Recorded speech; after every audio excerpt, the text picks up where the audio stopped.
வசனத்தை தொடர்ந்து இந்த மாதம் முழுவதும் நான் பார்க்க போகிறோம். கர்த்தர் எடுத்துக்கொள்ளுங்கள். எரேமியா 17ஆம் அதிகாரம் 7வது வசனத்தை பக்கம் 896. Jeremiah chapter 17 verse 7. எல்லாம் எடுத்துட்டிங்களா? எல்லாரும் சேர்ந்து நாம் வாசிப்போம்.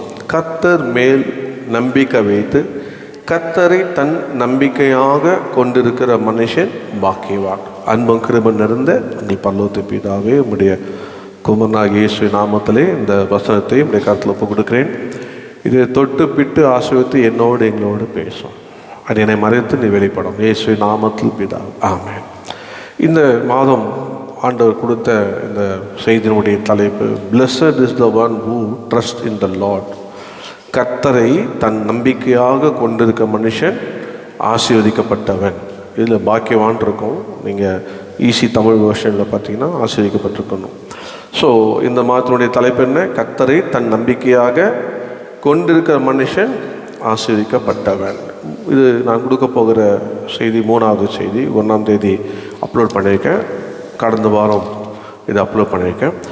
இந்த வேதத்திலிருந்து தொடர்ந்து நாம் பார்க்கோம்னா, இந்த ஆசீர்வாதத்துக்கு ஒரு கண்டிஷன் எப்பவுமே நான் சொல்லுவேன்.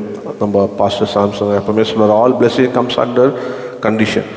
இந்த அவசரத்தில் மனுஷமே நம்பிக்கை வைத்து மாம்சமானதை தன் புய பலமாக்கி கொண்டு கர்த்தரை விட்டு விலகுகிற இருதயமுள்ள மனுஷன் சபிக்கப்பட்டு என்று கர்த்தர் சொல்லுகிறார். நம்முடைய நம்பிக்கை கர்த்தர் மேல் இருக்க வேண்டும். சொல்லுங்கள், யார் மேல் இருக்கணும்? இருக்கீங்களா? எனக்காக யாரும் ஜெபம் பண்ணாதீங்க, எனக்கு கவனிங்க. ஆமாம், பாடி மாத்திரம் இங்கே இருக்குது, மைண்டு எல்லாம் ஆவியில் எங்கேயோ போயிடுது. யார் மேல் நம்பிக்கை இருக்கணும்? பக்கத்து பஸ்ஸில் யார் நம்பிக்கை இருக்கணும்? கர்த்தர் மேல் நம்பிக்கை. மனுஷன் மேல் நம்பிக்கை இருந்தால் என்ன ஆகிடும்? நம்ம சபிக்கப்பட்டவர் ஆகிடும். யார் சொல்கிறா? கர்த்தரே சொல்கிறார். அதனால் நம்ம நம்பிக்கை வேலை மேலேயோ மனுஷன் மேலேயோ ஒரு ஆர்கனைசேஷன் மேலேயோ இல்லை நம்ம ஞானத்து மேலேயோ திறமை மேலேயோ இருக்கக்கூடாது. எப்போவுமே நம்முடைய நம்பிக்கை கர்த்தர் மேலே இருக்க வேண்டும். ஸோ இங்கே நீங்கள் நீதிமொழிகள் பார்த்தீங்கன்னா அதில் 22 அங்கே 19 சொல்லப்பட்டிருக்கோம். பக்கம் 782 நீதிமொழிகள் 22:19. உன் நம்பிக்கை கர்த்தர் மேல் இருக்கும்படி இன்றைய தினம் அவைகளை உனக்கு தெரியப்படுத்துகிறேன். என்ன மாதிரி வேர்டு ஞானி சொல்லுகிறார்? உன் நம்பிக்கை கர்த்தர் மேல் இருக்கும்படி இன்றைய தினம் அவைகளை உனக்கு தெரியப்படுத்துகிறேன். ஸோ இன்று கர்த்தருடைய நம்பிக்கையை நம்ம தெரியப்படுத்துவதற்கு என்னோடு கூட எபிரியர் 11ஆம் அதிகாரம், நீங்கள் அதில் பார்த்தீங்கன்னா 13வது வசனத்தை பக்கம் 308. எபிரியர் 11:13. இவர் எல்லாரும் வாக்குத்தத்தம் பண்ணப்பட்டவைகளை அடையாமல் தூரத்திலே அவைகளை கண்டு நம்பி அணைத்து கொண்டு பூமியிலே தங்களை அந்நியரும் பரதேசிகளும் என்று அறிக்கையிட்டு விசுவாசத்தோடே மரித்தார். என்னன்னா, நம்பி இந்த உலகத்திலே பரதேசிகளாக வாழ்ந்தார்கள், விசுவாசத்தால் வாழ்ந்தாங்க. அதில் நீங்கள் விசுவாசத்தில் வாழ்ந்தவருடைய நீங்கள் இதுவை பார்த்தீங்கன்னா 32 வாசிங்கன்னா, பின்னும் நான் என்ன சொல்லுவேன்? கிதியோன், பாராக், சிம்சோன், எப்தா, தாவீது, சாமுவேல் என்பவர்களையும் தீர்க்கதரிசியையும் குறித்து நான் விவரித்து சொல்ல வேண்டுமானால் காலம் போதாது. விசுவாசத்தினாலே, இன்னொன்று சொல்ல போனால் நம்பிக்கையினாலே அவர்கள் ராஜ்யங்களை ஜெயித்தார்கள், நீதியை நடப்பித்தார்கள், வாக்கு தந்திரங்களை பெற்றார்கள், சிங்கங்களின் வாய்களை அடைத்தார்கள். இங்கே சொல்லப்பட்ட இந்த கதாபாத்திரத்தில் பார்த்தீங்கன்னா எத்தனை பேர்? 32 கிதியோன், பாராக், சிம்சோன், எப்தா, தாவீது, சாமுவேல், தீர்க்கதரிசிகள் 7 பேரை இங்கே கொண்டு வந்தார். இன்னும் நிறைய பேர் இருக்கிறாங்க. அவங்களெல்லாம் நான் கொண்டு வந்தால் எனக்கு விண்ணா கொள்ளாது, வேதம் கொள்ளாது, நேரம் கொள்ளாது, காலம் கொள்ளாது. அப்போது கடந்த வாரம் நாம் சிம்சோனை பார்த்தோம். இன்று ஆண்டவர் மனதிலே பாராக், சொல்லுங்க, பாராக் அவரை குறித்தான அவர் கர்த்தர் மேல் வைத்த அந்த நம்பிக்கை, கர்த்தர் மேல் வைத்த விசுவாசம், அவரை குறித்தாக பார்க்கும்படியாக ஆண்டவர் என்னை உள்ளத்தில் ஏவினார். இப்போ என்னோட கூட நீங்கள் நியாயாதிபதிகள் 4ஆம் அதிகாரம் 6ஆம் வசனத்தில் மைக்கில் வாசிக்கிறீங்களா? பக்கம் 306 பழைய ஏற்பாடு வாசிங்க. அவள் நப்தலியில் உள்ள கேதேசில் இருக்கிற அபினோகாமின் குமாரன் பாராக்கை வரவழைத்து, நீ நப்தலி புத்திரரிலும் செபுலோன் புத்திரரிலும் 10,000 பேரை கூட்டிக் கொண்டு தாபோர் மலைக்கு போக கடவாய் என்றும். பாருங்க, வசனத்தை நம்ம டோல் பண்ண போகிறோம். இந்த 4:6 நீங்கள் பார்த்தீங்கன்னா, முதலாவதாக இந்த பாராக்கு யார் அப்படின்னா, Barak led the Israelites to a great victory. Barak led the Israelites to a great victory. தமிழில் சொன்னால் பாராக் இஸ்ரவேலர்களை ஒரு மாபெரும் வெற்றிக்கு வழி நடத்தினார். அதனால் அவர் பேர் எங்கே வந்தது? புதிய ஏற்பாடு வந்தது. இப்போது இந்த முதல் குறிப்பில் பார்த்தீங்கன்னா ஒரு 4 காரியம் அடங்கி இருக்குது. நான் ஒவ்வொன்றா வசனத்தை அப்படியே பார்க்க போகிறோம். இந்த பாராக் இஸ்ரவேலர்களை ஒரு மாபெரும் வெற்றிக்கு வழி நடத்துவதற்கு முதல்ல என்ன பெற்றார் அப்படின்னா, 6ஆம் வசனத்தில் நீங்கள் பார்த்தீங்கன்னா இந்த பாராக் குறித்தான முதல்ல அவர் பொசிஷன், அவருடைய பேருக்கு என்ன, அதெல்லாம் கொஞ்சம் பார்த்துட்டு கொஞ்சம் நாலேஜ் கிடைக்குமே. இன்றைக்கி புதுசாக ஒருத்தரை பார்க்க போகிறீங்க. எத்தனை பேர் பாராக்கை பார்த்துருக்கீங்க? வேதத்தில் இப்போ தான் பார்க்குறோம். கர்த்தருக்கு ஸ்தோத்திரம். பாருங்கள், இப்போது இந்த பாராக் அப்படின்னா அவர் யாருன்னு, அவருடைய பொசிஷன் என்னென்னா, இஸ்ரவேல் இராணுவத்திலே அவர் ஒரு மிலிட்ரி லீட் பொசிஷன் இருந்தார். மிலிட்ரியை லீட் பண்ணுற ஒரு பொசிஷன் இருந்தார். இராணுவத்தை நடத்தி செல்லுகிற முன் அதிகாரியாக இருந்தார் அவர். பாராக் அப்படின்னா அவருடைய அர்த்தம் என்னென்னா லைட்னிங் இல்லைன்னா லைட்னிங் ஃப்ளாஷ். அவனா இப்போ அவரே யோவான் சார்ந்த சொல்லுவோம்ல, அவன் எழுந்து பிரகாசிக்கிறான் போல, நல்லா பிரகாசிக்கிறான். அவன் பார்த்தாலே அப்படியே ஃப்ளாஷ் அடிக்குமா. ஸோ அவனுடைய பேருடைய அர்த்தம். இன்னொன்று, அவனுடைய பேருடைய அர்த்தம் என்னென்னா, பாராக் மீன்ஸ் டு ப்ரைஸ், எப்பவுமே துதிக்கிறவன். Barak mean to kneel in praise, முட்டி போட்டு கர்த்தரை ஆராதிக்கிற துதிக்கிற ஒரு பேர் அர்த்தம் உள்ளதான். அவன் பேர் வைக்கும்போது பாருங்கள் என்னென்ன அர்த்தம் பாருங்க. பேரே என்னம்மா? பாராக்னா துதிக்கிறோம்பா. பாராக்னா என்ன தான்? முட்டி போட்டு துதிக்கிறோம்பா. பாராக்னா யார் தான்? எழுந்து பிரகாசிக்கிற ஜொலிக்கிறவனாக இருந்தான்ப்பா. பாருங்க, அது மாத்திரமல்ல, இன்னொன்று சொல்லப்பட்டிருக்கு. பாராக் அப்படின்னா அடோரேஷன், ஆராதிக்கிறவனா, கர்த்தரை தொழுது கொள்ளுகிறவனா. பேர் பாருங்க, தொழுது. சிலெல்லாம் பேர் வைக்கிறோம் பாருங்க. பேர் வைக்கும் போது ஒரு சிலருக்கு, இப்போ என் பேருக்கு 2 இருக்குது. பாலுன்னா சிறுமை, சாலமன்னா சமாதானம். ஸோ சிறுமையும் சமாதானமாக இணைச்சிட்டார் எங்கள் அப்பா, பால் சாலமன் போல். ஒவ்வொருடைய பேருக்கு அர்த்தம் இருக்குது. உங்கள் பேருக்கு உங்களுக்கு அர்த்தம் தெரியுமா? ஏதோ எங்கள் அம்மா அப்பா வச்சுட்டாங்க, அவங்க நண்பர் ஞாபகமாக வச்சிடுறாங்க, இல்லை சிலர் சத்தத்தை கேட்டு வச்சுறாங்க. ஆனால் கர்த்தருக்கு ஸ்தோத்திரம். இவருடைய பாருங்கள், அவர் யாருன்னா பாராக். நீ யாருப்பா அப்படின்னா, நான் கர்த்தரை ஆராதிக்கிற தொழுதுகுள்கிற ஒரு மனிதன். அது மாத்திரம் தொடர்ந்து நீங்கள் பார்த்தீங்கன்னா அதை சொல்லப்பட்டிருக்கோம். ஈப்ரூ உடைய வேர்டில் பாராக்கக்கூடிய அர்த்தம் என்ன? To bless God as an to salute, adoration, to thank. அவன் யார் அப்படின்னா, கர்த்தரை எப்போதும் கர்த்தரை ஸ்தோத்திரம் பண்ணி கர்த்தருக்கு ஒரு ஆசீர்வாதமான ஒரு பாத்திரமாக எப்போதும் அவன் ஆண்டவருக்கு அடிபணிந்து வணங்குறவனாக, அவன் எப்பவுமே நன்றி செலுத்துகிறவனாக காணப்பட்டான். எப்போவுமே ஆண்டவரே தொழுதுகிறவன், ஆண்டவருக்கு ஆசீர்வாதமாக இருக்கிறவன், கர்த்தரை எப்பவுமே வாயில் கர்த்தரை சபிக்கிறவன, கர்த்தரை ஆசீர்வதிக்கிற ஒருவனாக இருந்தான். எப்போவுமே அவன் ஆண்டவர் நன்றி சொல்லணும்னா ஆண்டவருக்கு அடிப்படுகிறவனாக இருந்தான், அர்ப்பணிக்கிறவனாக இருந்தான். ஆண்டவருக்கு சல்யூட் பண்ண பார்த்தீங்களா, ஐ சல்யூட் யூ அப்படின்ற மாதிரி. ஸோ அதுபோல் ஆண்டவருக்கு எப்பவுமே அவன் அடிப்படைகிறவனாய் காணப்பட்டானோ. கர்த்தருக்கு ஸ்தோத்திரம். இந்த பாராக்கை குறித்து பழைய ஏற்பாட்டில் 330 முறை இந்த பழைய ஏற்பாட்டில் அவரை குறித்து எழுதி இருக்கிறது. அது மாத்திரமல்ல, எழுத்தின் பிரகாரம் லிட்டரலி அதோடைய அர்த்தம் அப்படின்னா பிளஸ் சம்மோன், யாராவது அவன் ஆசீர்வதிக்கிற குணமுடையவனாக இருந்தானா. பாராக் யாரை எப்படியாவது யாரையாவது ஆசீர்வதிக்கணும்ன்ற குணமுடையவனாக அந்த பேருக்கு ஒரு அர்த்தம் இருக்கிறது. கர்த்தருக்கு ஸ்தோத்திரம். அது மாத்திரமல்ல, பாராக்னா submission and respect before a king or authority. எப்போவுமே தன்னை அர்ப்பணிக்கிறவனாக, எப்போவுமே தன் மேலே உள்ள ராஜாவையும் தனக்கு மேலே உள்ள அதிகாரத்தையும் அவன் மதிக்கிறவனாக இருந்தான். மதிக்கிறவன். சில எல்லாம் இருக்கு பாருங்க, மதிக்கவே மதிக்காது. அது மதிக்காத, அது உலகத்தை ரட்சிப்படுத்த முன்னாடி அப்படி இருக்கலாம்.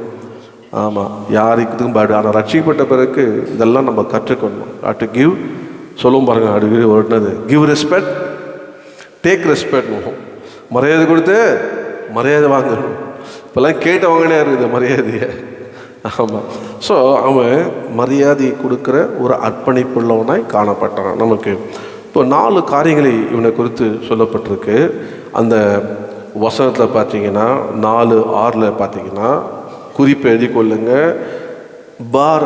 பராக் led the Israel to a great victory. தமிழில் பாராக் இஸ்ரவேலை ஒரு மாபெரும் வெற்றிக்கு வழி நடத்தினான். அல்லேலூயா. கேட்கும் போது எப்படி இருக்குது? ஒரு மனிதன் ஒரு இஸ்ரவேலுடைய சேனையை வழி நடத்துகிறவனாக அவருடைய பேர் உள்ள குணாதிசையில் பார்க்கும்போது அப்படியே நமக்கு என்னது பூரிப்பாகிறது. கர்த்தருக்கு மகிமை உண்டாவதாக. இப்போ முதலாவதாக நம்ம வாசித்தோம் 4:6. எல்லாரும் வாசிங்க. 4:6 எடுத்து வாசிங்க. வாசிங்க மைக்கில். அவள் நப்தலில் உள்ள கேதேசில் இருக்கிற அபினோகன் குமாரன் பாராக்கை வரவழைத்து, நீ நப்தலி புத்திரரிலும் செபுலோன் புத்திரரிலும் 10,000 பேரை கூட்டிக் கொண்டு தாபர் மலைக்கு போக கடவா என்றும். பாருங்க, அங்க அந்த ஓட கவனிச்சிக்கலாம் நீங்க. அவள் நப்தலில் உள்ள கேதில் இருக்கிற அபினேகாமின் குமாரன் பாராக்கை வரவழைத்து, பாராக்கை வரவழைத்து. அதில் ஒரு குறிப்பு இருக்கு பாருங்க. நான் சொன்ன தலைப்பில் பாராக் இஸ்ரவேலை ஒரு மாபெரும் வெற்றிக்கு வழிநடத்துனதுக்கு முதல் அடிப்படை என்னன்னா, அங்கே த கால் ஃப்ரம் த ப்ராஃபட்டஸ் டோரா, அழைப்பை, அதாவது தீர்க்கதரிசி ஆகிய நியாயாதிபதி பண்ணி கொண்டு இருக்கிற தெபோராள் கிட்டேருந்து அவனுக்கு ஒரு அழைப்பு வந்தது. அல்லேலூயா. எவ்வளோ பெரிய விஷயம் பாருங்க. அழைப்பு ஒரு மனுஷனுக்கு வந்ததுனால அங்கே என்ன கிடைக்காருன்னா, அந்த ஜனங்களை வெற்றி ஜெயத்துக்கு நடத்துகிற ஒரு பாத்திரமாய் காணப்பட்டது. அப்போது அழைப்பு நடத்துகிற அந்த அழைப்பை அவன் பெற்றான். அந்த அழைப்பில் அவ பார்த்தீங்கன்னா ஆண்டவர் கூட சொல்லுவார் பாருங்க, நீ போப்பா, நீங்கள் நல்லோர் பொல்லோர் எல்லாரையும் கல்யாணத்துக்கு அழ அப்படின்னு சொல்லுவார் போல். இவளுக்கு குறிப்பிட்ட ஒரு சில சொல்ல போகிறேன், ஐயோ அவனை நீங்கள் கூப்பிடாதீங்க, அவனை நீங்கள் எதுக்கு அவன் மேலே கூப்பிட்டு இருக்கிறதும் போயிடும், இருக்கிற கொஞ்ச நேரம் இது கூட அதுபோல். ஆனால் பாராக்குடைய வாழ்க்கை அப்படின்னு அவனை கூப்பிடு, அழைப்பை பெற்ற ஒரு மனிதனாக இருந்தான். எத்தனை பேர் அழைப்பை பெற்றிருக்கீங்க? ஆமென். தெரிந்து கொள்ள கை தூக்க பயப்படுறாங்க. ஏன்னா தெரிந்து கொள்ளவர் அழைக்கப்பட்ட அநேகர் சிலர். பாஸ்டர் ஒரு மெசேஜ் எடுத்தார், அழைக்கப்பட்டதிலே அழைக்கப்பட்டவன், தெரிந்து கொள்ளப்பட்டவர்களே தெரிந்து கொள்ளப்பட்டவன், அதுலேயே இருந்து பிரித்து எடுப்பாங்களாம். இப்போ நம்மலாம் அழைக்கப்பட்டாங்க பாரு, ஒரு அழைப்பை பெற்றான். அந்த அழைப்பு பார்த்தீங்கன்னா தன்னை வழிநடத்துகிற தீர்க்கதரிசி இவரிடத்துலேருந்து அதை கொண்டு வந்தாங்க. இந்த தொடர்ந்த வசனத்தை வாசித்தோம்னா, அவள் பாராக்கை வரவழைத்து, நீ நப்தலி புத்திரரிலும் சேபோன் புத்திரரிலும் 10,000 பேரை கூட்டிக் கொண்டு தாபோர் மலைக்கு போக கடவாய். அப்போ 10,000 பேர்னா 10,000 பேரை நீ கூப்பிட்டுட்டு நீ போகணும் அப்படின்னு சொல்லும் போது அந்த பாராக்கு என்ன பண்ண அப்படின்னா, கர்த்தருக்கு சோதரம் பாருங்க, அவ கைடட் பை த ப்ராஃபட், அந்த தெபோராளால ஒரு இன்ஸ்ட்ரக்ஷன் கொடுத்து அங்கே வழிநடத்தப்படுகிறான். So Barak guided by the prophet Deborah led the Israel to a great victory over the Canaanite king Jabin and his army commander. So இங்கே வழிநடத்தும்படியாக அவனை கூப்பிடுற ஒரு அழைப்பை வந்தது. உங்களுக்கு இந்த ஸ்டோரி தெரியும் சுருக்கமாக. அந்த 4ஆம் அதிகாரத்தை நீங்கள் வீட்டில் போய் வாசிங்க. ரொம்ப பியூட்டிஃபுல்லான ஒரு அதிகாரம். 5ஆம் அதிகாரம் ஒரு பியூட்டிஃபுல்லான ஒரு அதிகாரம். இப்போது இதோடைய ஸ்டோரி என்னன்னு பார்த்தீங்கன்னா, சுருக்கமாக அந்த பார்த்தீங்கன்னா 1லேருந்து 5 வரைக்கும் நீங்கள் பார்ப்பீங்கன்னா, இந்த 1ஆம் வசனம் சொல்லப்பட்டிருக்கு. அங்கே என்ன நடந்தது அப்படின்னா, இஸ்ரவேல் புத்திரர் திரும்ப கர்த்தரின் பார்வைக்கு பொல்லாப்பானதை செய்தார்கள். ஸோ எல்லாம் ஒழுங்காக இருந்ததுன்னா நமக்கு எல்லாமே ஒழுங்காக போகும். திடீர்னு ஏதாவது ஒரு பிரச்சனை வந்ததுன்னா முதல்ல அந்த காலத்தில் சீட்டு போடுவாங்க, யாரால் அந்த பிரச்சனை வந்தது, அது யோனாதான் மேலே வந்தது. ஸோ இன்றைக்கெலாம் சீட்டு போட்டுன்னா குடும்பத்தில் என்ன பண்ணுவாங்க, யார் ஆவாதோ எல்லாரும் பேர் அதில் எழுதுருவாங்க, அவங்க பேர் விட்டுட்டு. எது எத்தனை எதை தான் வரும் சொல்ல மாட்டீங்களே, ஆவாத பேர் தான் வரும். ஸோ உன் பேர் என் பேர் இருக்குது, என் பேர் இருக்குது, போட்டு எழுதும் அதான் வருது. ஆனால் இப்போ இருக்க பசங்க பயங்கர உஷார் வச்சுங்க, உடனே என்ன பண்ணா அதை கூட பிரிச்சுப்பாங்க. அப்போல்லாம் சீட்டு போட்டு யார் மேலே இந்த குற்றம் சுமந்துன்னு சொல்லுவாங்க போல். இங்கே ஏன் இந்த ஜனங்க என்ன பண்ணாங்கன்னா, கர்த்தருடைய பார்வைக்கு பொல்லாப்பானதை செய்யலாம். இப்போ ஆண்டவருடைய பார்வைக்கு பொல்லாப்பான செய்தால் அது யாருக்கு தான் ஆபத்து? எல்லாருக்குமே ஆபத்து. ஒரு குடும்பத்துக்கு ஆபத்து, தனிப்பட்ட மனுஷனுக்கு ஆபத்து, தேசத்துக்கு ஆபத்து. ஸோ பொல்லாத காரியங்களுக்கு விளைகிறாங்களா? அது மாத்திரமில்லை, நீங்கள் பார்த்தீங்கன்னா அவங்க என்ன பண்ண சின்டு அகேன்ஸ்ட் காட். அதுக்கு ஆண்டவர் என்ன பண்ணார்? 2ஆம் வசனத்தை பார்த்தீங்கன்னா இதோடைய கதையுடைய சம்பவத்தை உங்களுக்கு எக்ஸ்பிளைன் பண்ணுறேன். ஆகையால் கர்த்தர் அவர்களை ஆத்தோரின் ஆளுகிற யாபீன் என்னும் கானானுடைய ராஜாவின் கையிலே விற்று போட்டார். எப்படி விற்றா தெரில. ஒரு விற்கணும்னா என்னங்க, இப்போ நான் சொல்கிறேன், இந்த கப்பு ரொம்ப நல்லா இருக்கு, ஸோ நீங்கள் என்ன பண்ணுங்கள், இது யார் வாங்கிக்கிறா? உடனே என்ன டக்குன்னு ஒரு ஆள் நம்ம இல்லை ஒரு கூட்டத்தில் ஒருத்தர் வந்து என்ன சொல்லுவார், பாஸ்டர் உபயோக பண்ண கப்பு யாருக்கு வேணும்? ஒரு மார்க்கெட்டிங் டேலண்ட். இப்போ எனக்கு என்ன சொல்லுவாங்க, அப்படி தான் இல்லை, பாஸ்டர் உபயோக பண்ண கப்பு யாருக்கு வேணும் அப்படின்னு சொல்லுவோம். அதுபோல் பெரிய பெரிய மனுஷர் உபயோக பண்ண கப்பல் என்ன பண்ணுவோம், ஏலம் போட்டு அதை விற்றுருவோம் இல்லையா? அதுபோல் ஆண்டவர் எப்படி வித்தாத்தில் இஸ்ரவேல் ஜனங்களை என்ன பண்ணிட்டாராம், ஒரு ராஜா கையிலே வித்துட்டாராம். இந்த விஷயம் யாருக்கு தெரியாது? ஜனங்களுக்கு தெரியாது. ஆண்டவர் அவர்களுக்கு விற்று போட்டார் என்று வேதம் சொல்லுது. சோல்ட் அவுட் டு த ராஜா. ராஜா கையில் வித்துட்டாராம். எப்படி விற்றா, எப்படி டீலிங் ஆனதே தெரிலங்க. கொஞ்சம் யோசனை பண்ணி பாருங்களேன், எப்படி டீலிங் எப்படி ஆச்சுனே தெரில. இப்போல்லாம் ஒரு டெக்னாலஜி வந்திருக்கு பாருங்கள், அது ஒரு பேர் சொல்கிறாங்க, விர்ச்சுவலி அப்படின்றாங்க. பார்த்தீங்கன்னா விர்ச்சுவலின்னு அங்கே இதுவாக இருக்காது, டெக்னிக்கலாக உங்களுக்கு தெரியும். ஃபிசிக்கலாக அங்கே எதுவுமே இருக்காது, சிஸ்டம் இருக்காது. ஆனால் சிஸ்டம் இருக்கிற மாதிரியே விர்ச்சுவலாக ஒரு சர்வர் ரெடி பண்ணுவாங்க, அதில் எல்லாம் விர்ச்சுவலாக பண்ணுவாங்க. அதுபோல் ஆண்டவர் ஃபிசிக்கலாக போய் ராஜா என் ஜனங்கள்லாம் உங்களுக்கு விற்று போட்டேன் அப்படின்னு சொல்லி ஆனால் வாங்கினாரு கூட சொல்ல பாருங்க, விற்றுட்டாரு. எவ்வளோக்கு விற்றாருன்னு கூட தெரியல, ஆனால் விற்றுட்டாராம். ஸோ அப்படின்னா என்ன, ராஜா கிட்டே விட்டுட்டாருன்னா நான் இனி இது என் ஜனம் கிடையாது, எல்லாத்தையும் இதுங்க தான் திரும்ப அங்கே பார்த்து திரும்ப கர்த்தருடைய பாருங்க, இது திரும்ப செய்து பாரு, இது திருந்தாத ஜென்மம் சொல்லும் பாருங்க. பண்ண தப்பே திரும்ப பண்றிய, நீலாம் ஒரு திருந்தாத ஜென்மம். ஆமாம், இருந்து என்ன பிரயோஜனம் அப்படின்னு திட்டிடுறீங்க இல்லையா? திட்டிடுறோம் போல, திட்டு வாங்கியிருக்கிறோம் போல. இப்போ பார்த்தீங்க, அப்போது ஆண்டவர் பார்த்தாரு, விற்றுட்டாராம்.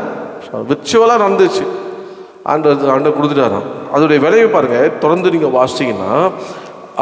வாசிங்க. விற்று போட்டார். அவருடைய சேனாபதிக்கு சிசேரா என்று பேர். அவன் புறஜாதிகளுடைய பட்டணமாகிய அரோசேத்திலே குடியிருந்தான். பாருங்க, அங்க வந்துச்சு பாருங்க, அந்த ராஜாக்களை விட்ட உடனே உன்ன சேனாதிபதி சிசேரா, பேர் என்ன? சிசேரா. தமிழ்ல சிசேரா, இங்கிலீஷ்ல சிசேரா. அவன் அந்த பட்டணத்துல குடியிருந்தானா. 3ஆவது சொல்லப்படுது, அவனுக்கு 900 இருப்பு ரதங்கள் இருந்தது, 900 இரும்பு ரதங்கள் இருந்தது. அவன் இஸ்ரவேல் புத்திரரை 20 வருஷம் கொடுமையாய் ஒடுக்கினான். இஸ்ரவேல் புத்திரர் கர்த்தரை நோக்கி முறையிட்டார்கள். 20 வருஷங்க, 20 வருஷம் ஓடிடுச்சு. 20 வருஷமா எப்படியா பயங்கரமா கொடுமையா என்ன பண்ணான், ஒடுக்கினான்.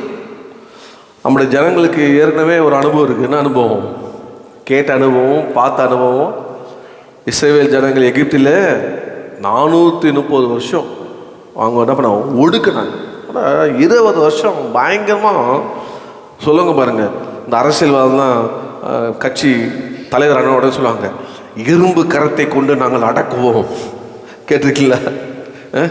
நாங்கள் இரும்பு கரத்தை கொண்டு அடக்குவோம் அப்படின்னு. அடங்குறாங்களோ அடங்கி போகிறாங்களோ யாருக்கு தெரியும், கத்தை தான் வெளிச்சம்.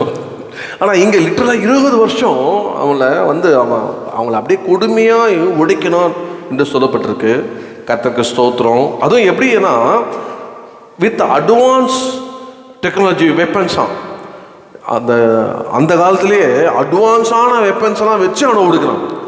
அதான் அந்த பைபிள் காலேஜ் எழுதுறாரு, அவன் ஜனங்களை எப்படி ஒடுக்கிறான்னா, இந்த மாதிரி லேட்டஸ்ட் வச்சுருக்கிறேன் அவ்வளோதான், சும்மா இங்கேருந்து தட்டனா டமால் காலிலி இதை என்னென்னா இந்த மாதிரி லேட்டஸ்ட்டாக வச்சு அவங்கள ஒடுக்கி அவங்கள நசுக்கிறாங்கள கத்திரிக்க சொல்கிறப்போ, நம்முடைய வாழ்க்கையில் இந்த மாதிரிலாம் நம்ம ஒடுக்கணும்னா ஏன் நம்ம ஒடுக்கப்படுறோம், நம்ம ஏன் நெருக்கப்படுறோம், நம்ம ஏன் கஷ்டப்படுறோம், நம்ம ஏன் இப்படி பண்ணப்படுகிறோம், அது காரணம் என்னன்னு கண்டுபிடிக்கணும்.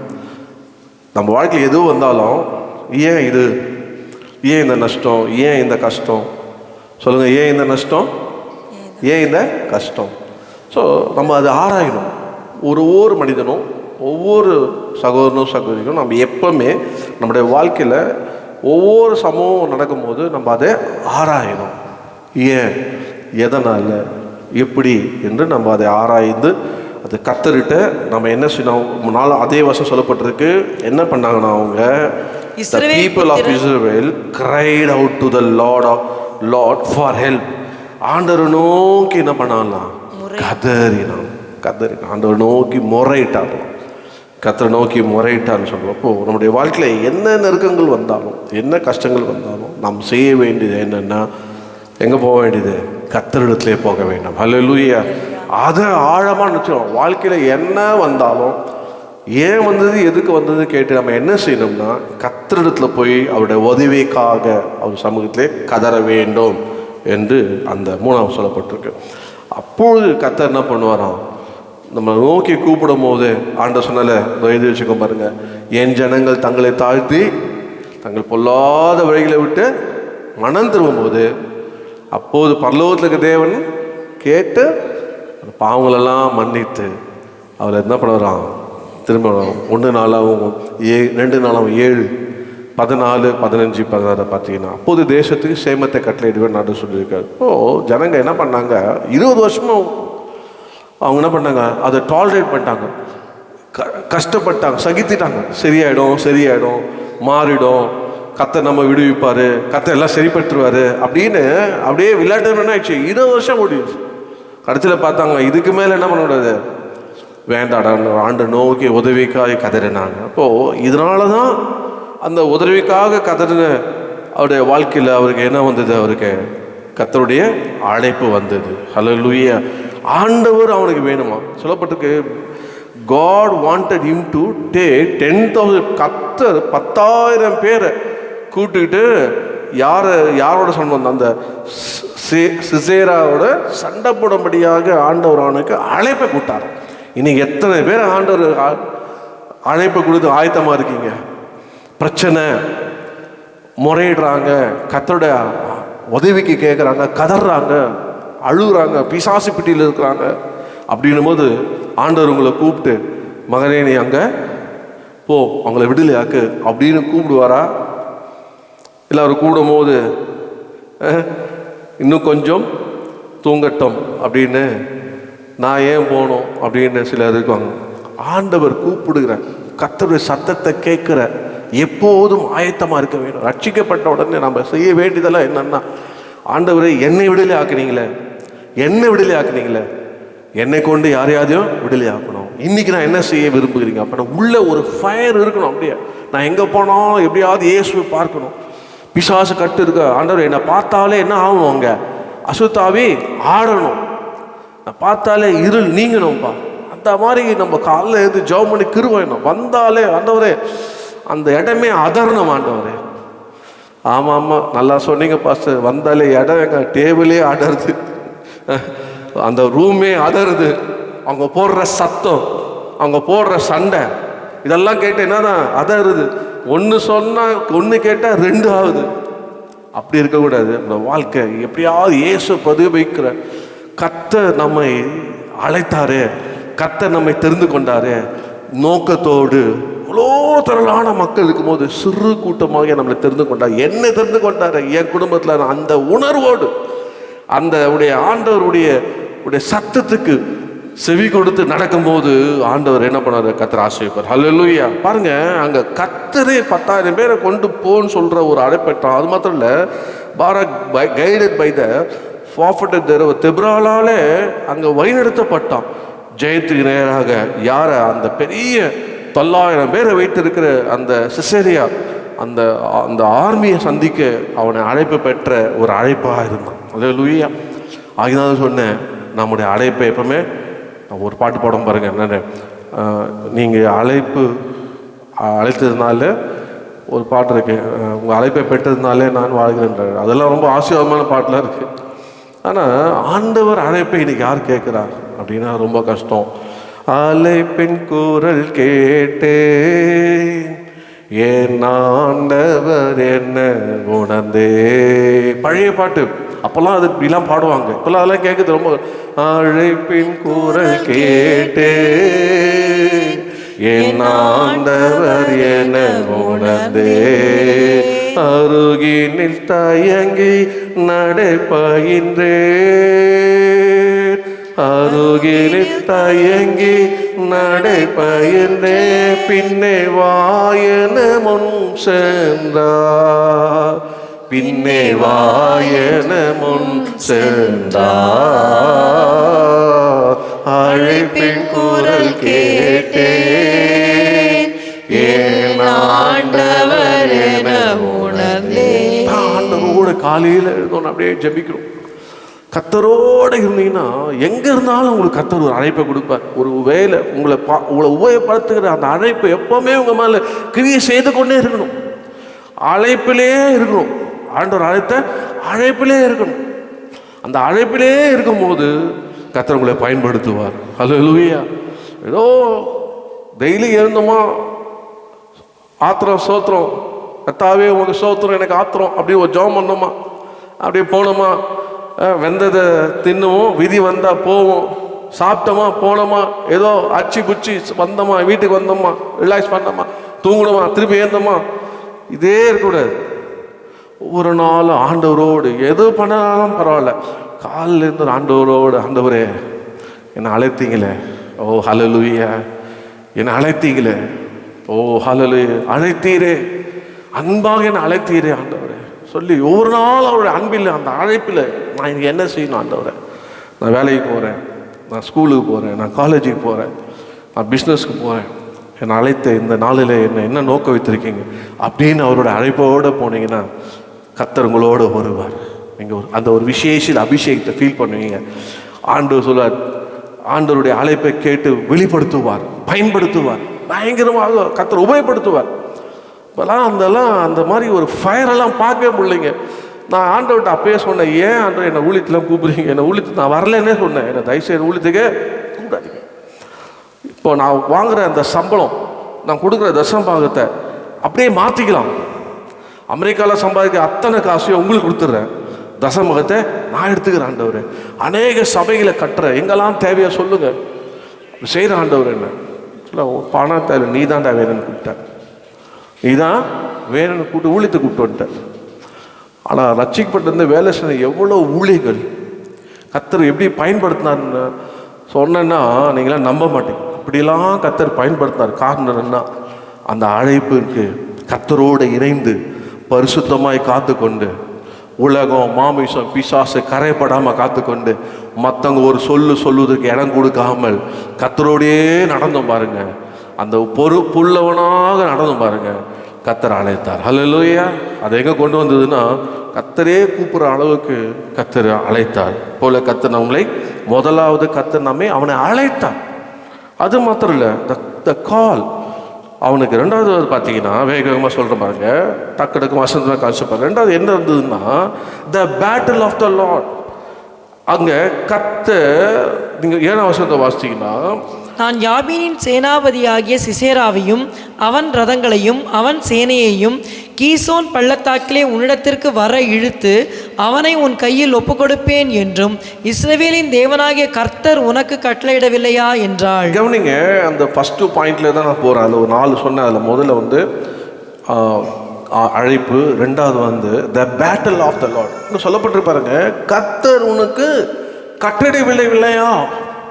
இப்போதான் அவன் கூப்பிட்றா, சொல்கிறா, ஆண்டவனுடைய ஏற்கனவே சொல்லிட்டாரு, நீ என்ன பண்ணணும், போய் என்ன பண்ணணும், யுத்தத்தை செய்யணும் அப்படின்னு சொல்லும் போது அவன் தன்னுடைய அவனுக்கு ஒரு பயமாக இருக்கலாம், இல்லைன்னா அவனுக்கு ஒரு என்னன்னு தெரியல. So you don't want to go alone.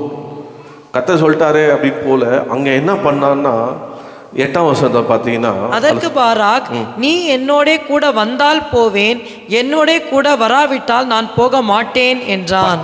If you go with me, இல்லைனா if you come with me I will go அப்படின்னு சொல்கிறான். ஏன் அப்படின்னா, நீங்கள் 5ஆம் அதிகாரம் 7ஆம் வசனத்தை பார்த்தீங்கன்னா அதில் சொல்லப்பட்டிருக்கோம் பாருங்கள். 5:7 வாசித்தீங்கன்னா, தெபோராளாகிய நான் எழும்பும் அளவும் இஸ்ரவேலிலே நான் தாயாக எழும்பும் அளவும் கிராமங்கள் பாழாய் போயின, இஸ்ரவேலின் கிராமங்கள் பாழாய் போயின. சுச்சுவேஷன் எப்படி இருந்துதான், இந்த தெபோராள் அவர் தீர்க்கதரிசி, அந்த அம்மா ஒரு நியாயம் விசாரிக்கிறவா இருந்தா. இவரை சொல்றா நீ போ அப்படின்னும் போது இவன் பார்த்தான், என்ன பார்த்தான், பாழா கிடக்குறத பார்த்தான். எல்லாமே இந்த அம்மாவை பார்த்தான். எப்படி பார்த்தான்னா ஒரு தாயா பார்த்தான். அவனு இதில் சொல்கிறேன், நான் ஒரு மதராக அவருக்கு எப்படி இருந்தது பார்த்தான், தாயாக பார்த்தான். அதனால தான் சொல்கிறான், நீ என் கூட வா, என் கூட வந்தால் தான் நான் என்ன பண்ணுவேன், போவேன், நீ என் கூட வரணும் அப்படின்னு. எதை காட்டுது அப்படின்னு பார்த்தோன்னா 9ஆம் வசனத்தில் அவன் அதுக்கு அவனை அர்ப்பணித்தான். அவன் அந்த மேலே இருக்கிற அதை கத்த சொன்னாலாம் ஓகே, ஆனால் நீ என் கூட வான்னு சொல்லிட்டு தனியாக செயல்படலை. அவன் அங்கே ஒரு ஒன்னஸ்ஸு, அங்கே ஒரு சப்மிஷன், அங்கே நீ உன்னுடைய ஆலோசனை எனக்கு வேணும், உன் வழிநடத்தல் எனக்கு வேணும், என்னை நடத்தும் அப்படின்னு தன்னை ஒப்பு கொடுத்தான் பாருங்க. அவன் ஒரு ஆள் தலைவர் தான், கத்தரே சொல்லிட்டாரு, ஓகே நான் போயிட்டு வரேன் பாய் அப்படின்னு சொல்லிட்டு போல பாருங்க. நீ என் கூட வா, என் கூட நீ வந்தினா நான் போவேன் என்று சொல்கிறான் பாருங்க. அப்போது ஏன் கத்தர் உங்ககிட்ட பேசுகிறாரு, கத்தர் உங்ககிட்ட பேசுகிறாரு, கத்தர் உனக்கு வெளிப்படுத்துகிறாரு. அதனால் கத்தர் உங்க கூட இருக்கிறாரு. அந்த கத்தர் சொல்ல பிறகு நான் கேட்டேன்னா அந்த கத்தர் என்னுடைய காரியங்கள் ஜெயமாய் மாறும். அதுக்கு நான் ஒப்பு கொடுக்குறேன், கத்தருடைய வார்த்தைக்கு நான் ஒப்பு கொடுக்குறேன், கத்தருடைய வார்த்தை நான் கேட்கணும், கத்தருடைய வழிநடத்தல் வேணும். அதுக்கு நீ இங்கே இருந்தால் எனக்கு செல்ஃபோன் இருந்ததுனால கால் பண்ணி கத்தர் என்ன சொன்னா கேட்கறதுக்கு இல்லையே. வெளில செல்ஃபோன் வரும்போது இந்த கார்லெஸ்ஸா அதோ வச்சுருப்பாங்கப்பா, அந்த மாதிரி இல்லையே. அதான் நீ கூட வா, எதுக்காக வரணும், என்னை வழிநடத்த வா, எதுக்காக வரணும், கத்தருடைய வார்த்தையை கேட்டு எனக்கு அறிவி என்று சொல்லி அந்த கத்தருடைய நடத்தலுக்கும் கத்தருடைய வார்த்தைக்கும் கத்த நியமித்த அந்த தீர்க்கதரிசி, கத்த நியமித்த அந்த நியாயவிதிக்கும் மதிப்பு கொடுத்து தன்னை அர்ப்பணித்தான் பாருங்க. அதனால தான் நீ என் கூட வரணும்னு சொன்னான். ஹல்லேலூயா. ஆமாம், சில பாருங்க, உனக்கு தெரியாதரா நான் கூட வந்தேன். ஆமாம் ஆமாம், இவருக்கு எல்லாம் தெரியும் பாருங்க, நீ சும்மா எங்கேயே இரு அப்படின்னு சொல்லிட்டு சொல்கிற காலம் இந்த காலத்தை வாழ்ந்து கொண்டு இருக்கிறோம். அனுபவம் என்ன, இவருடைய அனுபவம் என்ன, என்னுடைய வாழ்க்கை என்ன, எங்களுடைய எப்படி உயர்த்தாரு, அவங்க என்ன சொல்கிறாங்க அதெல்லாம் கேட்கல. நீ என்ன சொல்ல, நான் என்ன கேட்க, என்ன சொல்லுங்க, நீ என்ன சொல்கிறது, நான் என்ன கேட்கறது, அப்படி இந்த காலத்தில் வாழ்ந்து கொண்டு இருக்கிறோம். ஆலோசனையை தாவீதே பயந்தான் பாருங்க. ஐயோ இவன் பயங்கரமான ஆலோசனைக்காரன் வச்சா, இவன் மாத்திரம் அவனுக்கு ஆலோசனை சொன்னாலும் நம்ம கதை காலிடா. ஆண்டவர் தான் அவனுடைய ஆலோசனையை அபத்தமாக்கி போடணும் அப்படின்னு ஜெபம் பண்ணணும். ஏன்னா அவன் ஆலோசனை கேட்டால ராஜா அப்படி பார்த்து அவன் பிடிச்சிருவான். அந்த ஆலோசனை கத்துற அபத்தமாக்கி போகணுன்னு ஜெபம் பண்ணான். ஓ இன்னைக்கு ஆலோசனை கேட்க மாட்டாங்க. ஆலோசனை இல்லாத இடத்துல ஜனங்க சீக்கிரட்டு போவாங்க. இன்னைக்கு ஆலோசனை சொல்கிறாங்க, கத்தருடைய வார்த்தை சொல்கிறாங்க, கத்தரோடு இருக்கிறாங்க, கத்தரால் நடத்தப்படுறவங்களோட கேட்டு இசை நடப்போம் அப்படின்னு இல்லவே இல்லை. நான் சொல்கிறேன், எனக்கு நான் ஆவிக்குரிய வாழ்க்கையில் நடந்துலேருந்து நான் போய் ஒரு போல பாஸ்டர் சாம்சன் டிஸ்டர்ப் பண்ணதே இல்லை. நினைக்கும் போதெல்லாம் பாஸ்டர் அவர்கிட்டலாம் போனதே கிடையாது. எனக்கு ஒரே ஒரு இடம் ஆலோசனை வர இடம் எங்கன்னா பலிபீடம்.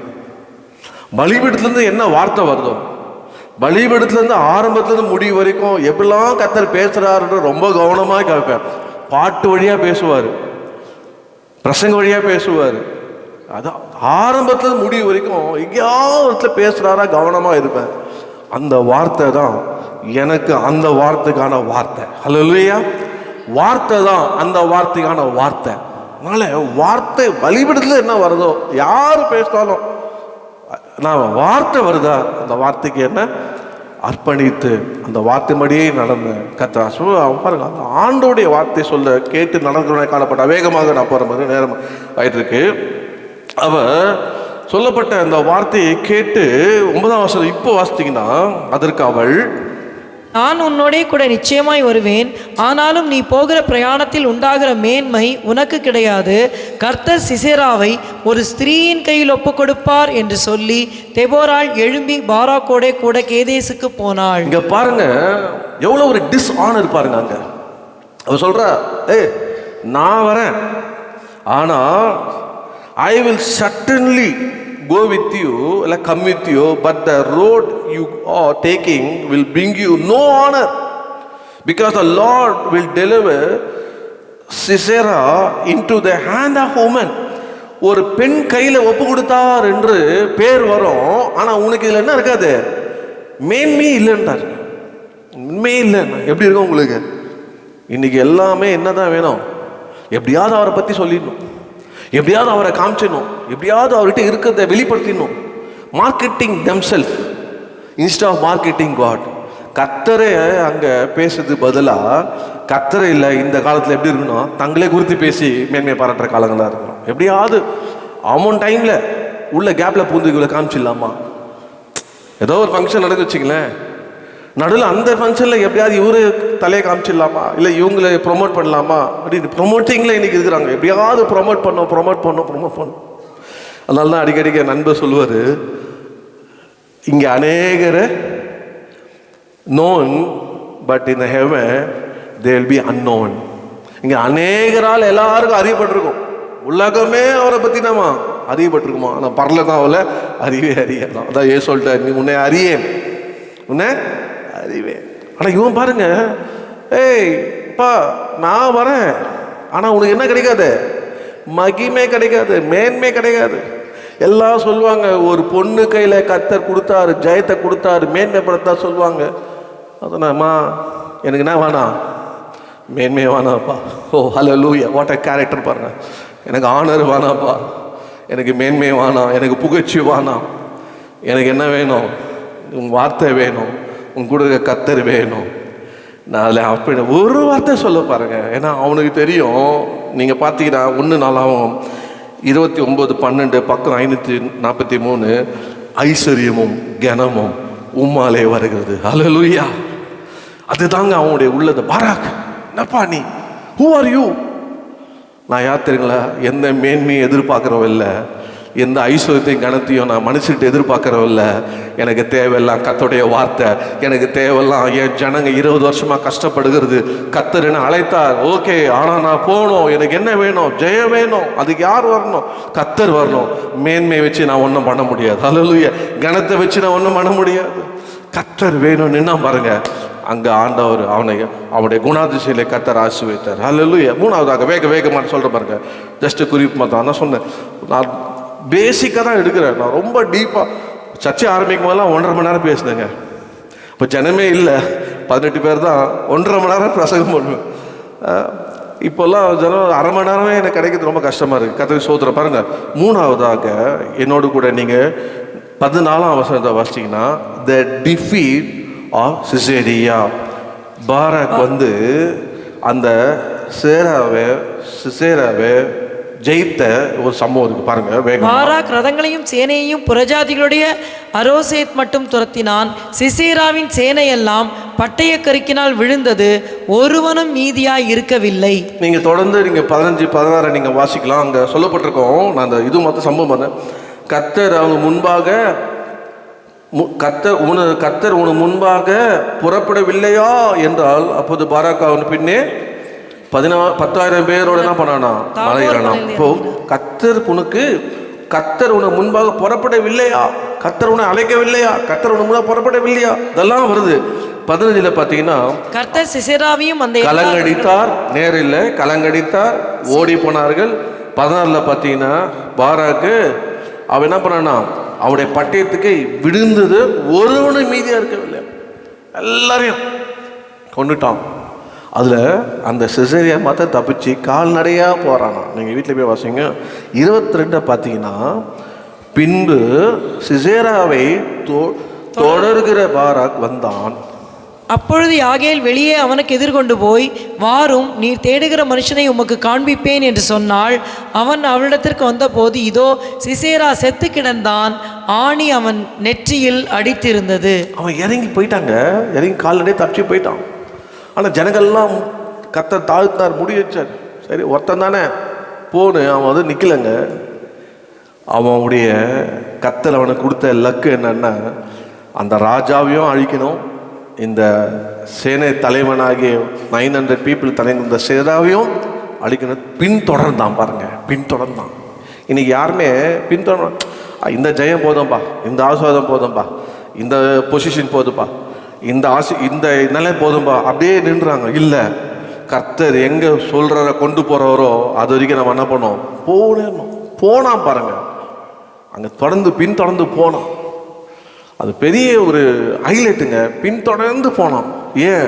கர்த்தர் சொன்ன வார்த்தை நிறைவேற்றுவதற்கு, சத்துருவை அழிக்குவதற்கு, அவனை வீழ்த்துவதற்கு. அவனை விடக்கூடாது. சொல்லுவாங்க பாருங்க, பொதுவாக சொல்லுவாங்க, என்ன சொல்லுவாங்க அப்படின்னா, நீ ஜனங்களை அடிக்கிறதோட தலைவனை அடிச்சினால என்ன பண்ணலாம், ஜனங்களை உன் பக்கம் இழுத்துக்கலாம். நீ ராஜாவை அடிச்சுட்டா போதும், தேசத்தையே பிடிச்சிடலாம். டார்கெட் எங்கே இருக்கும்? லீட் பண்ணுற மேலே இருக்கும். போல் அவன் தெரிஞ்சுக்கிட்டான், அவனை தான் நம்ம டார்கெட்னு. அங்கே கர்த்தர் பாருங்க ஒரு சம்பவத்தை காண்பித்தார் எனக்கு. நீங்கள் இந்த யாகேல் அவருடைய ஸ்டேட்மெண்ட்டை நீங்கள் 17லேருந்து 21 நீங்கள் வாசிச்சிங்கன்னா, அதில் 11ஆம் அதிகாரத்தில் வந்து சொல்லப்பட்டிருக்கும், 11ஆம் சொல்லப்பட்டிருக்கோம். இவ யார் அப்படின்னா, கேனியனான ஏபேர் என்பவன் மோசையின் மாமனாகிய ஓபாபின் புத்திரராயிருக்கிற கேனியரை விட்டு பிரிந்து கேதேசின் கிட்ட இருக்கிற சானாயிம் என்னும் கர்வாலி மரங்கள் அருகே தன் கூடாரத்தை போட்டிருந்தான். பாருங்க, இவ வந்து போய் கூடாரம் போட்டு பிரிந்து போய் கூடாரம் போட்டு உங்களுக்கு வழக்கில் பார்த்தா 17 பார்த்தீங்கன்னா, 17 பார்த்தா சமாதானம் இருக்கும். சிசேரா கால்நடையாய் கேனியான் பேரிட்டு மனைவியாகி யாகேலுடைய கூடாரத்திற்கு ஓடி வந்தான். அப்பொழுது யாபீன் என்னும் ஆசோரின் ராஜாவுக்கும் கேனியனான ஏபேரின் வீட்டுக்கும் சமாதானம் உண்டாயிருந்தது. சமாதானமா இருந்தது. பிரிந்து போன குடும்பம் சமாதானம். இன்னைக்கு யார் வரான்? சிசேரியா வரான். சிசேரியா வந்த உடனே அவன் என்ன பண்ணா, சமாதானமா இருக்குது, கலவரம் போட்டோம், விரதம் தப்பிட்டு வந்தான். அப்படியே அவனை காப்பாற்று கூட்டு கொலாப சில பேருங்க அப்படியே மூடி அப்படியே அதெல்லாம் பண்ணவே இல்லை. நீங்கள் சம்பவத்தை வாசிச்சிங்கன்னா வந்து தண்ணி கேட்குறான். தண்ணி என்ன, பாலே கொடுக்குறேன், பால் கொடுக்குறான். போத்தின உடனே தூங்கும் போது ஆணியத்தை அவனை நெத்தியில் அடித்து சாகடிக்கிறான். அதனால தான் அவனுக்கு சொல்லப்பட்டிருக்கோம். 5:24 பார்த்தீங்கன்னா அப்படியே பேய்த்திருப்பேங்க. 5:24 ஸ்திரீகளுக்குள்ளே கேனேனானே எபோரின் மனைவியாக யாகேல் ஆசீர்வதிக்கப்பட்டவள், கூடாரத்தில் வாசமா இருக்கிற ஸ்திரீகளுக்குள்ளே அவள் ஆசீர்வதிக்கப்பட்டவளே. அவளுக்கு தெரியும், கர்த்தரால சபிக்கப்பட்ட ஒரு மனுஷன் உள்ள வரான். என் குடும்பத்தை விட்டு நாங்கள் பிரிஞ்சு வந்தோம், இப்போ என்ன ஆயிடுச்சு, ஒன்று சமாதானமாகும். ஆனால் ஒரு மனுஷன் வரான். இவன் யார் தான்? கர்த்தராலே, கர்த்தருடைய ஜனங்களாலே துரத்தப்பட்டவன், வீழ்த்தப்பட போகிறவன், கர்த்தருடைய ஜனங்களுக்கு சத்ருவாக இருக்கிறவன். இவனை வீட்டில் வச்சோம்னா நம்ம சமாதானம் போயிடும் சொல்லி அவனை யார் செய்ய வேண்டிய வேலையை செய்தா, பாராக் செய்ய வேண்டிய வேலையை அவன் செய்தான். கஷ்டமே இல்லாமல் அங்கே என்ன பண்ணாரு, சாப்டர் க்ளோஸ். அதனால அவளை என்ன சொன்னா, நீ ஸ்திரீகளுக்குள்ளே ஆசீர்வதிக்கப்பட்டவர். ஹல்லேலூயா. நான் சொல்கிறேன் பாருங்க, கர்த்தர் பக்கம் மோசம், கர்த்தர் பட்சத்தில் நிற்கிறவன் யார் அப்படின்னா ஒரு கூட்டம் வந்துச்சு. கர்த்தர் பட்சம் இல்லாதவெல்லாம் அழிந்து போகணும் போல பார்த்தா இப்போதான் சமாதானம் ஆச்சு, எதுக்கு திருப்பியும் பகச்சினோம் இல்லைப்பா. யார் பட்சத்தில் இருக்கணும்? கர்த்தர் பட்சத்தில் இருக்கணும். அதனால அது சத்தியம். அங்கே நிற்போம், நின்னா பாருங்க அவ ஜீவன் தப்பிச்சு. நிச்சயமாக இப்போ அவன் மாத்திரம் இவனை ஒழிச்சு வச்சிருந்தான்னு வச்சுங்க, இவன் கால்நடையா வரானே சும்மா இருந்திருப்பானா, கண்டுபிடிச்சிருப்பான். ஏன் தீர்க்கதரிசி தெபரால வர வச்சிருப்பான். அம்மா இப்போதான் உனக்கு வேலையே வந்திருக்குது, கர்த்தர்ட்ட கேளு அவன் எங்கே இருக்கிறான்னு கேட்டால் கர்த்தர் சொல்ல மாட்டாரா? சொல்லுவார். சாமுவேல் சொன்னார் பாருங்க, ஆடு எங்கே, கழுதை எங்கே இருக்கு? சவுல் கேட்கறான், கழுதை போயிடுச்சு, நீ போய் வீடை போய் சேரு, நாளைக்கு இந்த நேரத்தில் கண்டுபிடிப்பேன். எல்லாமே கர்த்தருக்கு தெரியும். அதனால இப்போ பார்த்தா வம்பே வேணாப்பா, அவன் வந்தானா அவனை இல்லை என்னையும் சேர்த்து என்ன பண்ணுவான், என் குடும்பத்தையும் அழிச்சிடுவான். அதனால அவனை கொன்னா. அதனால என்னாச்சு, நீ ஆசீர்வதிக்கப்பட்டவன். ஹல்லேலூயா. சொல்கிறேன், கர்த்தர் பக்கம் இருந்தீங்கன்னா நீங்கள் யார்? ஆசீர்வதிக்கப்பட்டவங்க. கர்த்தர் அது என்னதான் யார் தான் வந்து உங்களை கொஞ்சம் கொலாபி சமாதானம் பண்ணி உங்களை அது இதுன்னு துன்மார்க்கனா துன்மார்க்கன், பாவினா பாவம், சத்தியனா சத்தியம். சத்தியத்தை சொன்ன சத்துருவான். அவ்வளோதான். என் நம்பிக்கை அவர் மேலே. என்னை ஆசீர்வதிக்குவார் அவர். ஐஸ்வர்யம் கனமாக எனக்கு அவராலே வரும். ஆமென். நான் கர்த்தர் பட்சத்தில் இருக்கிறவன், கர்த்தரும் என் பட்சத்தில் இருக்கிறார். ஆமென். அப்படி ஆசீர்வாதத்தை பெற்றார். கடைசியாக ஒன்று சொல்லி நான் முடிக்கிறேன் பாருங்க. நீங்கள், நான் முதல்ல சொன்னேன் த கால், ரெண்டாவது சொன்னேன் த பேட்டில், மூணாவது சொன்னேன் த டிஃபீட், நாலாவது த விக்டரி சாங். 5, 1, 2 வாசிங்க. அந்நாளிலே தெபோராலும் அபினோகாமின் குமாரன் பாராக்கும் பாடினதாவது: கர்த்தர் இஸ்ரவேலுக்காக நீதியை சரிக்கட்டியது நிமித்தம், ஜனங்கள் மனப்பூர்வமாய் தங்களை ஒப்புக் கொடுத்தது நிமித்தமும் அவரை ஸ்தோத்திரியுங்கள். பாருங்க, எல்லாத்துக்கும் இங்க மூல காரணம் என்னன்னா, ஜனங்கள் மனப்பூர்வமாய் ஒப்பு கொடுத்தார்கள். ஜனங்க ஒப்பு கொடுத்ததுனால, மனப்பூர்வமாய் கர்த்தர்கிட்ட வந்ததுனால, கர்த்தர் என்ன பண்ணாரா, ஒரு மனிதனை அங்கே எழுப்பினார். கர்த்தர் என்ன பண்ணார்னா ஜெயத்தை கட்டளையிட்டார். கர்த்தர் என்ன பண்ணார்னா அங்கே ஜனங்களை துதிக்க பண்ணினார். தொடர்ந்து நீங்கள் வாசிச்சிங்கன்னா அதில் சொல்லப்பட்டிருக்கோம், 40 வருஷம் அவர்கள் இளைப்பாற பண்ணினார் என்றிருக்கும். 40 வருஷம் நீங்கள் பார்க்கலாம். நீங்கள் தெரிந்து கொண்டார்கள். அப்போது யுத்தம் வாசல் வந்தது, இஸ்ரவேலின் குழுக்குள்ளே கேடகம் இருந்தார். 40 வருஷம் அங்கே என்ன பண்ணிச்சான், அமைதல் உண்டாச்சோம். 5:31 5ஆம் அதிகாரம் 31ஆம் வசனம். கர்த்தாவே, உம்மை பகைக்கிற யாவரும் இப்படியே அழிய கடவர்கள், அவரில் அன்பு கூறுகிறவர்களோ வல்லமையோடே உதிக்கிற சூரியனைப் போல இருக்க கடவர்கள் என்று பாடினார்கள். பின்பு தேசம் 40 வருஷம் அமைதலாய் இருந்தது. 20 வருஷத்துக்கு போனஸோட டபுள் ஆகிட்டாரு. எத்தனை வருஷம்? 20 வருஷம் சஃபரு, 40 வருஷம் இளைப்பாது. காரணம் என்ன? முறையிட்டார்கள். காரணம் என்ன? மனப்பூர்வம் ஒப்பு கொடுத்தார்கள். அங்கே ஆண்டு ஒரு மனிதன் தெரிந்து கொண்டார். அதெல்லாம் புதிய ஏற்பாட்டில் விசுவாச பட்டியலே வராரு, நம்பிக்கை பட்டியலே வராரு. அவருடைய நம்பிக்கைக்கு பாத்திரமாய் வாழ்ந்து கொண்டார். ஹல்லேலூயா. ஸோ இன்னைக்கு நான் சொல்கிறேன் பாருங்க, கர்த்தருடைய பிள்ளைகளே, அங்கே 3 கதாபாத்திரத்தை கர்த்தர் உபயோகப்படுத்தினார். ஒன்று மெயினாக பாராக். கர்த்தருடைய அழைப்பை பெற்றான். பாராக் யுத்தத்துக்கு ஆயத்தமாக இருந்தான். பாராக் மூணாவது என்ன சொன்னேன், த கால், த பேட்டில், அப்புறம் த டிஃபீட். பாருங்க, டைரி தரக்கு விஷயம். டிஃபீட் தோற்கடித்தான். முதல்ல அழைப்பை பெற்றான், யுத்தத்துக்கு ஆயத்தமாக இருந்தான். மூணாவது தோற்கடித்தான். நாலாவது சோத்ர, த விக்டரி சாங், கர்த்தரை துதித்து பாடுகிற கொண்டாடுகிற ஒரு பாத்திரமாக 40 வருஷம் இளைப்பாரில் வேணாதான் அவர்கிட்ட அன்பு கூர்ந்தான். கர்த்தர் அவளை ஆசீர்வதித்தார். ஹல்லேலூயா. தனிப்பட்ட வாழ்க்கையில் நாம் அப்படி இருக்கும்போது நிச்சயமாக கர்த்தர் ஆசீர்வதிப்பார். ஆண்டவர் சொன்னார், கர்த்தர் எரேமியா 17:7, கர்த்தரை தன் நம்பிக்கையாக கொண்டிருக்க மனுஷன் ஆசீர்வதிக்கப்படுறார். உங்களுடைய நம்பிக்கை கர்த்தர், நீங்கள் ஆசீர்வாதமாக இருப்பீங்க. அதுக்கு என்ன இருக்கணும்? கர்த்தருடைய அழைப்பு இருக்கணும். அழைக்கப்பட்டீங்களா? அழைப்பப்பட்டு பொறுப்போடு உணர்ந்துக்கிறீங்களா? அழைப்பப்பட்டு அந்த அழைப்பில் இருங்க. எப்பவுமே யுத்தத்துக்கு ஆயத்தமாக இருங்க. ஹல்லேலூயா. குதிரையோ யுத்தத்துக்கு ஆயத்தமாக இருக்கும், ஜெயமோ. ஆண்டவர் சொன்னார், நீங்கள் சும்மா இருங்க. யாத்ரா 14:14, யுத்தம் கர்த்தருடையது. ஆமென். அதனால் எங்கே போனாலும் உங்கள் காரியமாக போகாதீங்க, கர்த்தர் காரியமாக அவருடைய அழைப்பை கேட்டு அவருடைய யுத்தத்துக்கு போங்க. அவர் வரணும்னு போங்க. அவருடைய ஆலோசனைக்கு அவருக்கு அர்ப்பணித்து நீங்கள் போகும்போது, வார்த்தையும் கேட்டு நீங்கள் போகும்போது, கர்த்தர் உங்களுக்கு ஜெயத்தை கட்டளையிடுவார். கர்த்தர் சத்துருவை நிர்மூலமாக்குவார். அதோடைய விளைவு இளைப்பாறுதல், ஆசீர்வாதம். ஹல்லேலூயா. கர்த்தர்கிட்ட அன்பு கூறுங்க, கர்த்தர் உதவி செய்வாராக. ஓ ஹல்லேலூயா. அப்படியே கர்த்தருக்கு முழங்கால் படிட்டு நம்ம இந்த ஆராதனை முடிச்சுட்டு திருவிந்து செஷனை ஆரம்பிப்போமா? ஒரே ஒரு பாடலை பார்ப்போம். எழுந்து ரொம்ப ½ அன் ஹவர் உட்காந்துட்டீங்கன்னு நினைக்கிறேன். ஸோ 50 நிமிஷம் உட்காந்துட்டீங்க. அப்படி கொஞ்சம் எழுந்து நின்று ஒரே ஒரு பாட்டிலே பாடிட்டு, நம்ம ஒரே ஒரு அடி மாத்திரம் பாடிட்டு நம்ம திருவிந்துக்கு 10:15 ஆரம்பிச்சிடலாம். So hallelujah. Thank you Jesus, thank you lord. நன்றி ஆண்டவரே, தேங்க்யூ லோ. சோத்திரம் ஆண்டு. எத்தனை பேரோட கர்த்தர் பேசினார் இன்னைக்கு? ஆண்டவர்கிட்ட உங்களை மனப்பூர்வமாய் ஆண்டவர்கிட்ட ஒப்பு கொடுத்துருங்க. உங்கள் எந்த காரியமாக இருந்தாலும் கர்த்தர்கிட்ட முறையிடுங்க. அவர் உங்களுக்கு என்ன பண்ணுவார்? உதவி செய்வார். ஹல்லேலூயா. அவர் உதவி செய்யும்படி முறையிடுங்க. கர்த்தர் செய்வார். ஹல்லேலூயா. உம்மை நம்பும் நான் பாக்கியவான், உம்மையே நம்பியிருப்பேன். உம் அன்பை நம்பும் நான் பாக்கியவான், உம் அன்பையே நம்பியிருப்பேன். உம்மை நம்பும் நான், உம்மை நம்பும் நான் பாக்கியவான், உம்மையே நம்பியிருப்பேன்.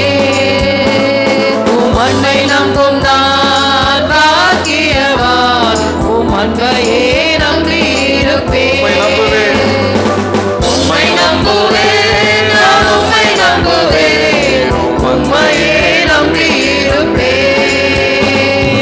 உம்மை நம்புவேன், நான் உம்மை நம்புவேன், உம் அன்பையே நம்பியிருப்பேன். நீதானே என் துணையானே, என் கேடகமானே. நீதானே என் துணையானே, என் கேடகமானே. என்னை நினைப்பவரே, ஆசீர்வதிப்பவரே. என்னை நினைப்பவரே, ஆசீர்வதிப்பவரே. உம்மை நம்புவேன், நான் உம்மை நம்புவேன், முடிவு பரியந்தம் உம்மை நம்புவேன். உம்மை நம்புவேன், நான் உம்மை நம்புவேன், முடிவு பரியந்தம் உம்மை நம்புவேன். உம்மை நம்பும் நான் பாக்கியவான், உம்மையே நம்பியிருப்பேன். உம் அன்பை நம்பும் நான் பாக்கியவான், உம் அன்பையே நம்பியிருப்பேன். உம்மை நம்பும் நான் பாக்கியவான், உம்மையே நம்பியிருப்பேன். உம் அன்பை நம்பும் நான் பாக்கியவான், உம் அன்பையே நம்பியிருப்பேன். ஆண்டவரை பார்த்து, ஆண்டவரே இந்த வேளையிலே நான் என்னை ஆராயிரப்பா, என்னை ஆண்டவரே உன்னுடைய பலிபீடத்தில் நான் அர்ப்பணிக்கிறேன். மனப்பூர்வமாக என்னை அர்ப்பணித்தேன். என் வாழ்க்கையில் நீ என்ன அழைப்பு வைத்திருக்கிறீர்கள் ஆண்டவரே? உண்மையிலே என் நம்பிக்கை இருக்கு. நான் நம்பிக்கை வைத்து என்னை நீ ஆசீர்வதிப்பி, சந்தேகம் இல்லை. ஆனால் நான் என்னை எதுக்காக என்னை அழைத்தீர் ஆண்டவரே? இயேசுவே, நான் என் அழைப்பை எங்கே தொலைச்சேன் ஆண்டவரே? அந்த அழைப்பில் தான் இருக்கிறேன்னா, கர்த்தர் செய்ய போகிற யுத்தத்துக்கு நான் ஆயத்தமாக இருக்கிறேன்னா, கர்த்தர் என்னை கொண்டு ஜெயிக்க வைக்க போகிற காரியங்களுக்கு நான் அதுக்கு தகுதியாக இருக்கிறேன்னா, என்னால் ஒரு இலைப்பாறுதல் கிடைக்குமா ஆண்டவரே? எல்லாம் எத்தனை வருஷமோ, எத்தனை மாதமோ, எத்தனை நாளோ இனி வருகிற ரெட்டிப்பான இலைப்பாறுதல் கிடைக்க உங்ககிட்ட ஜனங்க அன்பு கூற, நான் அன்பு கூற, இந்த வேளையில கூட காணப்பட எனக்கு உதவி செய்வியா? அது ஒரு கூட்டம். அவளை போல சமாதானமாக இருந்தாலும் சரி, சத்துரு தான். ஆகினால கர்த்தருடைய சத்துரு ஏன் சத்துரு என்று சத்துருவாய் பார்க்கிற, ஓ ஹல்லேலூயா, அப்படி கர்த்தர் ஆசீர்வதிப்பார். ஆமென். சத்தியத்தை எந்த விஷயத்துலையும் நான் விட்டு கொடுக்க மாட்டேன். கர்த்தருக்கு பிரியமில்லாத எதுவுமே நான் முகதாட்சியம் இல்லாத நான் பேசுவேன், சொல்லுவேன். அப்படி நான் கர்த்தர் பக்கம் இருப்பேன். நான் ஆசீர்வதிக்கப்பட்டவள், ஹல்லேலூயா, நான் ஆசீர்வதிக்கப்பட்டவள் என்று சொல்லுகிறேன். டெபோராளை போல தாய் வேணும், ஜனங்களை வழிநடத்த ஒரு தாய் வேணும். இன்னைக்கு தேசம் தகப்பன் இல்லாமல், பவுல் சொல்லுவார், ரொம்ப துக்கத்தோடு சொல்லுவார், ஓ அநேக பிரசங்கிமார் உண்டு, தகப்பன்மாரோ இல்லை. தகப்பன்மார்கள் வேணும். அவளோட ஹார்ட் ஆஃப் ஃபாதர் ஊழியக்காரனுக்கு வேணும். ரட்சிக்கப்பட்ட ஒவ்வொருக்கும் ஒரு தகப்பனுடைய இருதயம் வேணும், ஒரு தாயினுடைய இருதயம் வேணும். எதற்காக? கர்த்தருடைய வார்த்தையை கேட்டு அறிவிப்பதற்கு, கர்த்தரை உடைய ஜனங்களை வழிநடத்துவதற்கு. ஓ ஹல்லேலூயா. 3 கூட்டத்தை உங்கள் முன்னாடி வைக்கிறேன். எதெல்லாம் உங்களுக்கு பொருந்துமோ அதுக்குள்ளே நீங்கள் ஃபிட் ஆகிடுங்க, ஆண்டோட ஒப்பு கொடுங்க. கர்த்தர் உங்களை ஆசீர்வதிப்பாராக. Oh hallelujah. Thank you lord. நன்றி ஆண்டவரே, உமக்கு நன்றி. அப்போ அன்பும் கிருபை நிறைந்த எங்கள் பரலோகத்தின் பிதாவே, உடைய குமாரனாகிய இயேசுவின் நாமத்திலே எங்களை தாழ்த்தி ஒப்பு கொடுக்கிறோம். கர்த்தருடைய வார்த்தை மூலியமாக ஆண்டவரே எங்களோடு நீங்கள் பேசுனீங்கப்பா. புதிய ஏற்பாடு விசுவாச நம்பிக்கையின் ஆண்டவரே பட்டியலிலே பாராக் ஒரு இடம் பெற்றிருக்கிறாருப்பா. இன்னைக்கு அவரை எங்களை முன்பாக வைத்து கர்த்தாவே எங்கள் வாழ்க்கையை நாங்கள் எங்களுடைய அழைப்பை ஒரு கேள்விக்குறியாகும். நாங்கள் இந்த உலகத்தில் பவுல் சொல்லுப்போ நமக்கு மாம்சோட ரத்தத்தோட போராட்டம் இல்லை, ஆவிகளோட தினத்தில் போராட்டம் உண்டுப்பா. அந்த போராட்டத்தில் இருக்கிறோம்மா. ஆண்டவரே இயேசுவே ஜெயிக்க போகிறோம். இதோ சீக்கிரமாய் கர்த்தர் சாத்தானை தன்னுடைய காலு கீழே போட்டு நசுக்குவார் என்று சொன்ன அந்த ஜெயம் எடுக்கிற கூட்டத்தில் நான் இருக்கிறேன்னா, ஓ ஹல்லேலூயா. கர்த்தரை எப்போதும் துதித்து நன்றி செலுத்து அநேகரை ஆண்டவரே கர்த்தர் பக்கமாக மனப்பூர்வமாய் ஒப்பு கொடுக்கிற, கர்த்தர் பக்கம் திருப்புகிற, யோவான் சொன்னது போல இருதயங்களை உமாண்டை திருப்புகிற மகளாக இருக்கிறேன்னா, கர்த்தர் ஆண்டவரை எப்போதும் நன்றி சொல்லி இளைப்பாறுகிறார்களா என்று ஆண்டவரே என்னால் அந்த துதியும் ஜெயமும் கிடைக்குமா என்று ஆண்டவரே எங்களோடு என்னால் இடைப்பட்டேன். கிருபையா எங்களை தாழ்த்தி ஒப்பு கொடுக்குறோம்ப்பா. மனப்பூர்வமாக ஒப்பு கொடுக்குறோம். தயவாக எங்களோடு நடத்தும் ஆண்டவரே, நடத்தும். வந்த ஒவ்வொருவரையும் ஒப்பு கொடுக்குறோம்ப்பா. கர்த்தர் கிருபை செய்வீராக. இயேசு நாமத்தை ஜெபிக்கிற பிதாவே, ஆமென். அப்படி அமைதியாக